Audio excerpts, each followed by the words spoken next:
Dear students, in the last class we had started the new chapter, mechanical properties of fluids.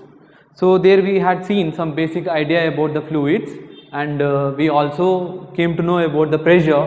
Okay, today's class we will be going to see another term which is equally important compared to pressure, that is density. So in your lower classes you must have seen what is this density. It's a very simple ratio of mass and volume. So we can say it is a ratio of mass to the volume. So any substance you can take, it will have particular density.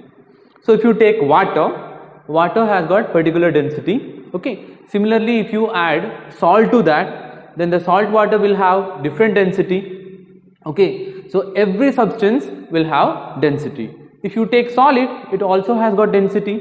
Why? Because to the number of molecules present inside this, to the dimensions, that is volume we are taking, then we can get the density of this one. Okay. Now, as liquid is highly incompressible, density is constant for almost all pressures. So like solid, this liquid is also incompressible. Okay. So why it is incompressible? It cannot be compressed by application of pressure. So that's the reason why we are saying that for almost all values of pressure, the density of liquid will remain the same. Okay. Now how we can vary this density? So we can vary this density by adding mass. Okay. Now I'll tell you one simple example. I'm taking some 1 liter of water and I'm adding some salt or sugar, whatever you can add to that. Okay. Now if I keep stirring it, okay, we'll take sugar. So if I keep stirring it, what happens? The mass, and we are keep adding sugar to that. Now what happens? The mass of sugar in the sugar solution is going to increase. Correct, right? When the value of mass increases, what happens to the density of that? Density is also going to increase. If I add more water to that, what happens? Volume increases, therefore density is going to get decreased. If you take the sugar solution, you must have seen, if you add so much of sugar, then it becomes thick liquid. Okay, like honey. So in your lower classes, you must have done one experiment where you had taken a slanted surface and you conducted one race of liquids where you put some drops of water and you see how much time it takes to reach this distance. Similarly, you must have taken petrol, oil, honey or other liquids, and if you see this, the time it takes to reach. So denser the liquid, okay, more will be the viscosity. The term viscosity will be studied detail, okay, in the later topics. For the time being, we will see only on density. So more the density, liquid will become thicker and thicker. Okay. So that is all about density. Then if you want to decrease the density, what you need to do in the sugar solution? You have to add volume. Okay, you have to increase this volume, then density is going to get decreased. Now the dimensional formula you can easily understand when you recall the first chapter, where mass is kg, V volume, that is meter cube. As the volume is in the denominator, we will take it as 1 by m cube, or you can say that it is m to the power minus 3. Now if you have this kg per meter cube, here you can write m L to the power minus 3 t to the power 0. M L to the power minus 3 t to the power 0. There is no quantity of time. Correct? It is a scalar quantity.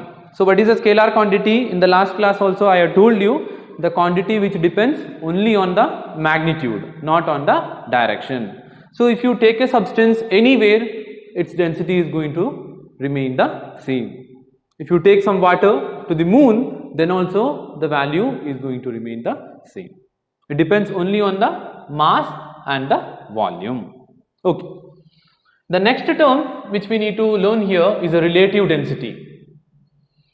You should know, before studying this relative density, you should know one factor, that the volume of water, okay, or we can say density of water is maximum at 4 degrees Celsius. Okay, density of water is maximum at 4 degrees Celsius. Below and above 4 degrees Celsius, it is going to get decreased. So it is a very rare phenomenon that's happening only with water. Okay, and because of this phenomenon, okay, you people must have seen the top of the river gets frozen during this winter season. Okay, and the lower part of that frozen surface, water still remains in the liquid form. So the freezing phenomenon actually starts from the top. If you take some water in a beaker and if you cool it, so heat will be liberated from this one. Okay, so what actually happens, top surface actually freezes first, then it slowly freezes the lower lying layers. Okay, if you take some bottle of water and if you keep it in your freezer, you can understand how this actually happens. So I will this topic will be detailed, it will be discussed in detail in the next coming chapters. Okay, where we will be going to see about this thermal properties and all. There we will see this one in very complete detail. Okay, I'll explain it. So for the time being, we will just understand water has got highest density at 4 degrees Celsius. Okay. Now, relative density, it is a ratio of the density of a substance to the density of water at 4 degrees Celsius. So we are taking this in a very simple manner. Relative density can be written as density of a substance, okay, of a substance divided by density of water, okay, density of water at 4 degrees Celsius. See, this is known as relative density. So density of water at 4 degrees Celsius can be given by, or the value what we have is nothing but 1000 kg per meter cube, or we can write 1 into 10 to the power 3 kg per meter cube. Okay, so this 1000 kg per meter cube, this value whatever you see is the density of water at 4 degrees Celsius. Now this relative density is a dimensionless quantity. Why it must be a dimensionless quantity? You can see density on the numerator, density on the denominator, kg per meter cube will get cancelled and you have a dimensionless quantity. Okay. Now it's a scalar quantity. Obviously there is no direction. Then density of aluminium, if you consider this aluminium, it has a density that is 2.7 into 10 to the power 3 kg per meter cube. Now aluminium is a solid, so I'll make it clear what this value actually says. I'll take volume as 1 meter cube. Okay, that means length is 1 meter, breadth is 1 meter, and also the height also 1 meter. Okay, we will take this. Then this height also 1 meter. If you take 1 meter cube of this aluminium, then how much quantity of aluminium you will have there? That is nothing but 2700 aluminium atoms. Okay, not exactly atoms, that much kg you can have in 1 meter cube of volume. Okay, so this is about relative density. You may expect this question maybe for 1 mark. So actually this chapter, mechanical properties of fluids, you can expect up to 4 marks from this. Okay, there is a less chance of asking question from this chapter. Then you can have 1 3-mark question and 1 mark question. Okay, 4 mark totally. Otherwise you can have one 2-mark question, then 2 1-mark question. Okay, so the question paper, the questions may be asked in these 2 different ways. Next thing is about Pascal's law. So it is one of the most important law what you need to study about this when you study about fluids. So it actually tells you about the pressure inside a liquid. So what Pascal says, that the pressure in a fluid at rest, okay, so condition is that fluid is at rest, not the moving fluid. So pressure in a fluid at rest is same at all points if they are at the same height. Okay, that means if I take some liquid, okay, and I am taking this height, so this particular height, so let me take this height as h from the bottom, or we can take it from, okay, we will consider from bottom only. So this is the height h. So at each and every point on these line will have same pressure. Okay, you need to understand that each and every point on these line, that horizontal line, will have same pressure. So if you can keep an object over here, okay, so it will experience equal pressure from all the directions.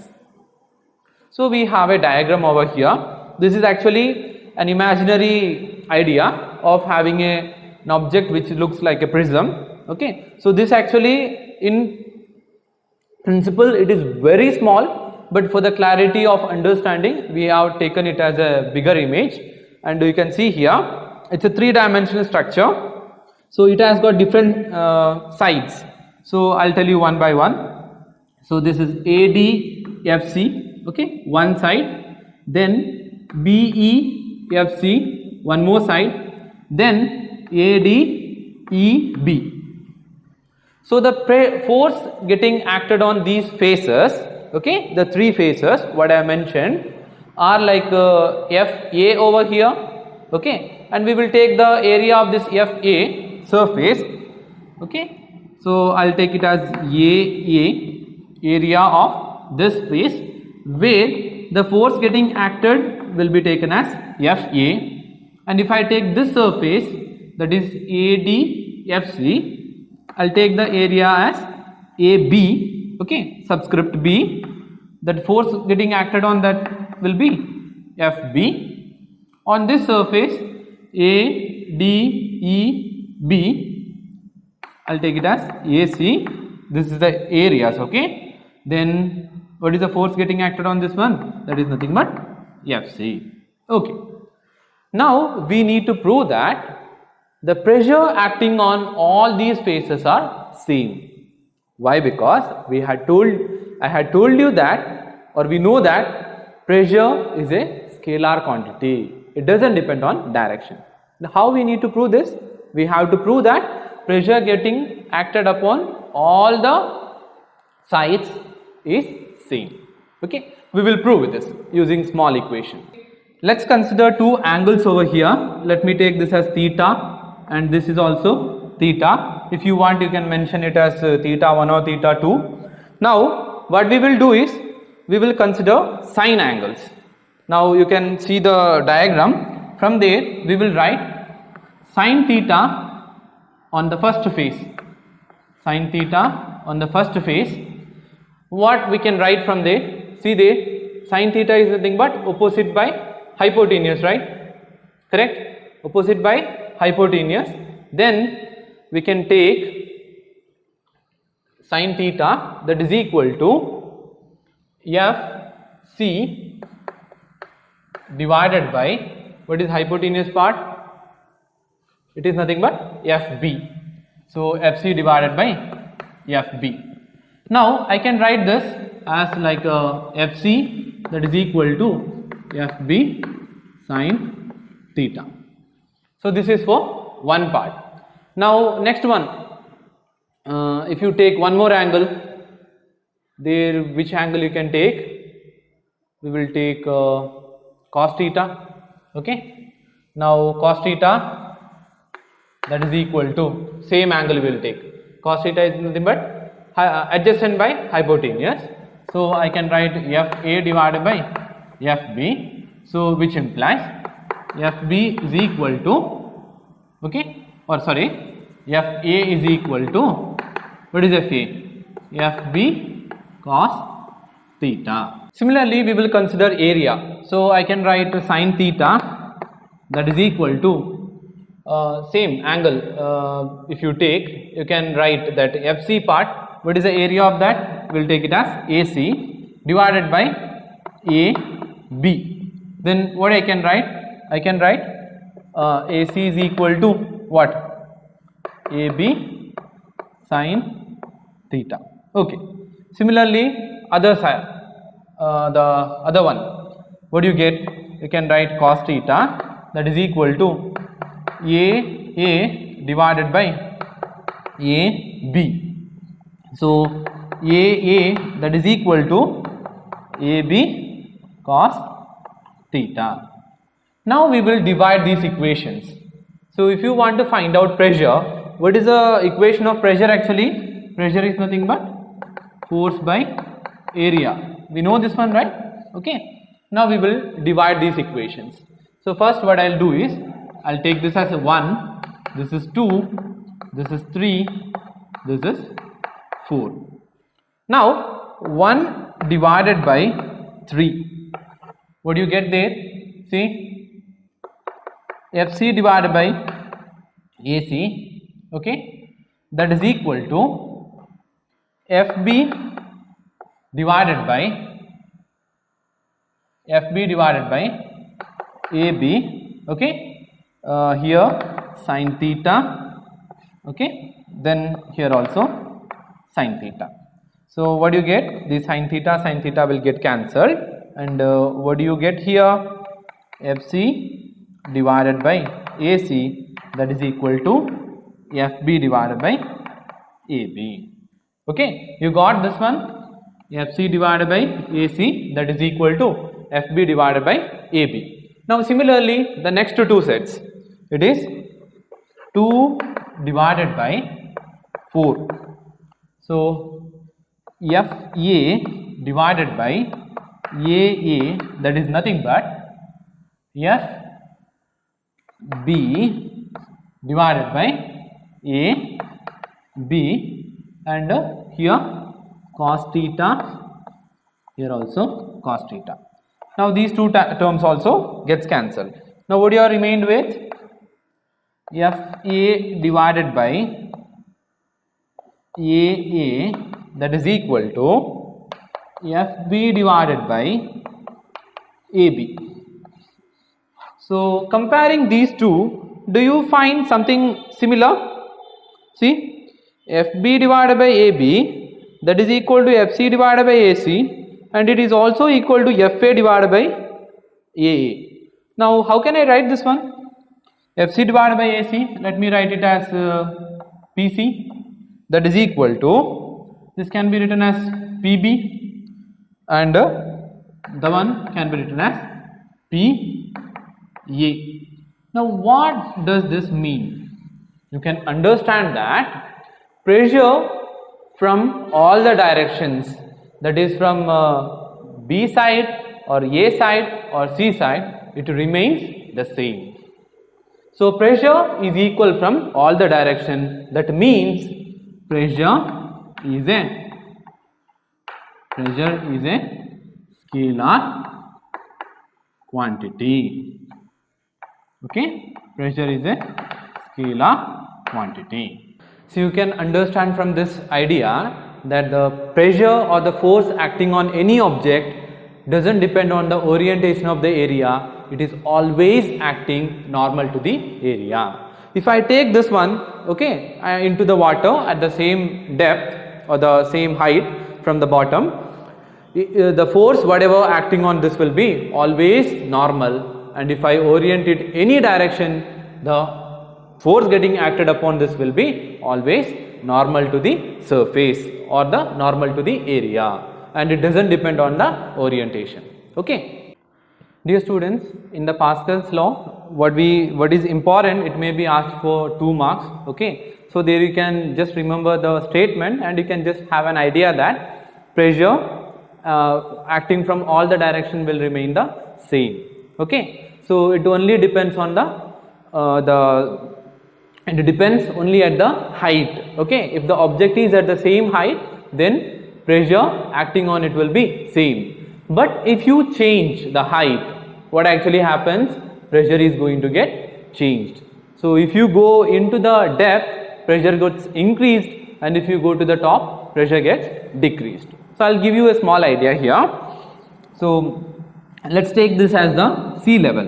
So we had find like 1 atmosphere is nothing but the pressure acting on the sea surface by the atmosphere whatever present above that.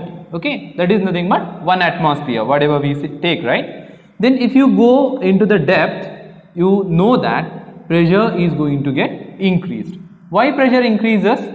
Because if you are situated over here, you can see this much of water will be acting force on you, correct? Similarly, you will be getting another force from the bottom side, whatever water which is lower. But if you go to the heights from the sea level, you know that atmosphere goes on decreases, right? So atmosphere is just a layer up to this sea level, you can say. If you go to this Mount Everest or somewhere, what actually happens? You will have only small part of this atmosphere remaining. So this much atmosphere, okay, will be below your feet, right? So that's the reason why the pressure decreases as you go to heights. So pressure is nothing but force by area. So if you have more number of molecules to apply force, then the pressure is going to increase. If you have less number of molecules to apply pressure or apply force, then the pressure is going to get decreased. Okay. Now we will see a brief idea about the variation of pressure with the depth. Okay. So we are considering a beaker. Okay, whatever, you can take an instrument, okay, which will be filled with water. Okay. Now we are keeping a small cylinder. So this is a bigger cylinder. Okay. Then this will be the smaller cylinder. The force that is getting acted upon the cylinder will be two forces. That is one from the upper side that is getting acted upon on the face 1, okay, which will be downward. Then another force which is getting acted upon this one will be the force acting on the second face, that is actually upward. So we can mention over here, let F1 be the force on face 1, okay.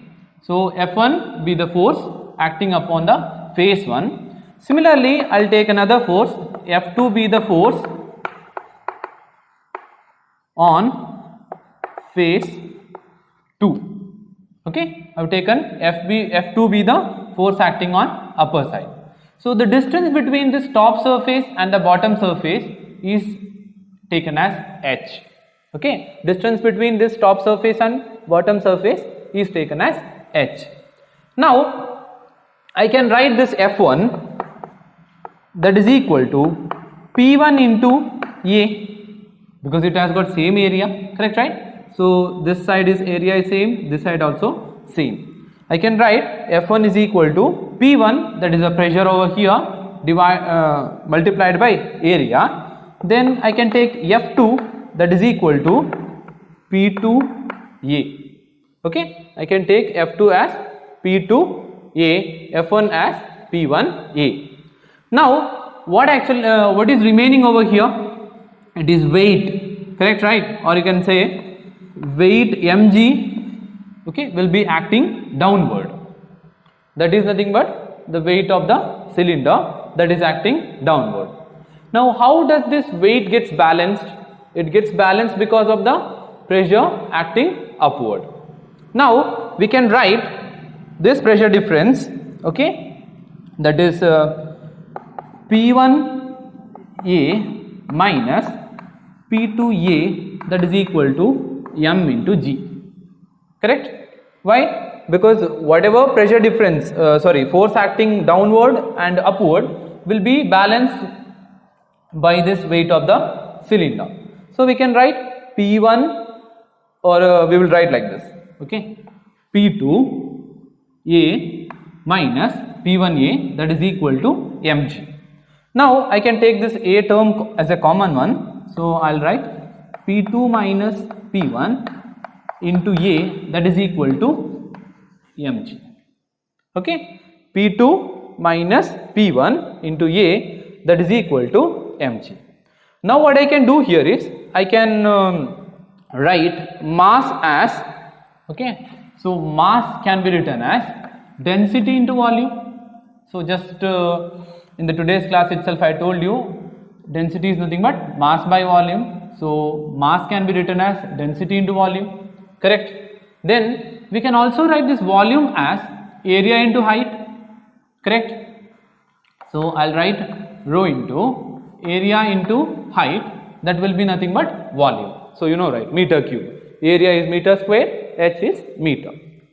Then I'll write this equation, or I'll substitute it on the previous equation. Then I can write P2 minus P1, okay, into A, that is equal to, instead of m, I'll have to write rho A H G, okay. Then I can cancel A, correct. Then what I get, P2 minus P1, that is equal to rho G H, correct. P2 minus P1 is equal to rho G H. Now I can write this P1, that is equal to atmospheric pressure. So if I take this cylinder slowly upward, then the first surface will face the atmosphere. Then I can write P1 as PA, that is atmospheric pressure. Then I'll write P2 is equal to P. P2 will be simply written as P. Then I'll substitute in this equation P minus PA, that is equal to rho G H, okay. If I want pressure, I can write P is equal to PA plus rho G H. See, look at this equation. So this is the equation what you need to derive so that you can reach a 3-mark question, okay, up to here.